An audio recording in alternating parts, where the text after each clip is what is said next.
अगर आपको याद हो तो पता होगा कि मलेशिया, पाकिस्तान और तुर्की ने मिलकर भारत को परेशान करने की कोशिश की थी।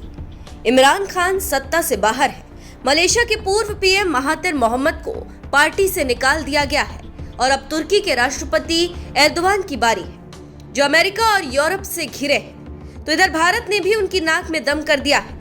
अब नतीजा ये है कि रेसिप तैयब एर्दोगान इतने परेशान हैं कि वो करे क्या और बोले क्या। जी हाँ, खबरों की माने तो भूमध्य सागर में तुर्की की दादागिरी से परेशान साइप्रस ने भारत से हाथ मिला लिया और भारत ने साइप्रस की दोस्ती के हाथ को स्वीकार कर लिया है। रक्षा समेत कई डील करके कड़ा संदेश देने जा रहा है। खबरों की माने तो भारत के विदेश मंत्री एस जयशंकर गुरुवार को साइप्रस की यात्रा पर पहुंच रहे हैं, जहां रक्षा के साथ आव्रजन को लेकर कई समझौतों पर बातचीत होगी।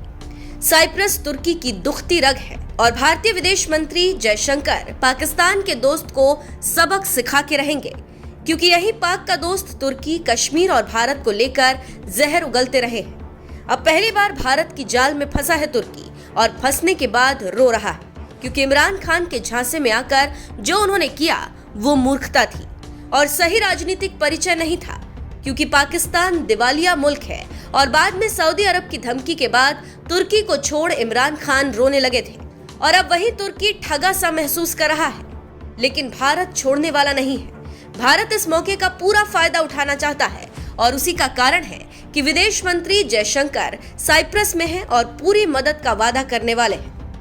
स्पुतनिक की रिपोर्ट के मुताबिक जयशंकर और साइप्रस के बीच रक्षा और सैन्य सहयोग पर खास तौर पर सहमति पत्र पर हस्ताक्षर होगा।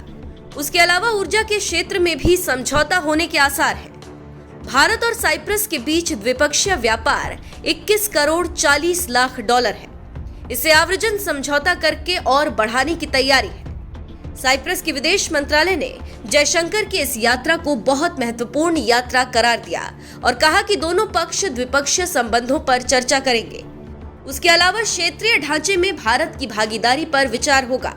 साइप्रस के विदेश मंत्री योन्निस भारतीय विदेश मंत्री को तुर्की की नीतियों के बारे में बताएंगे। इसमें खास तौर पर उन नीतियों के बारे में बताया जाएगा जो साइप्रस के लिए संकट बन रही है।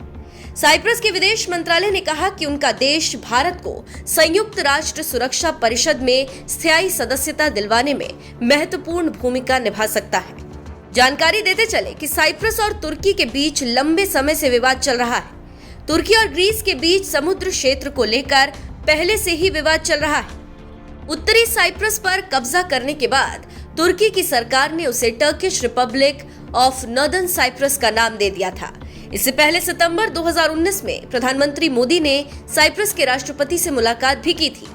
तुर्की पाकिस्तान को हथियार और घातक ड्रोन दे रहा है और भारत ने अब उसकी दुखती रग पर वार किया और इस बढ़ती तकलीफ से तुर्की परेशान है और कुछ करने की उम्मीद कम है, क्योंकि अब मामला हाथ से निकल गया है। देखना होगा कि जब जयशंकर समझौता करते हैं तब इटली क्या करता है।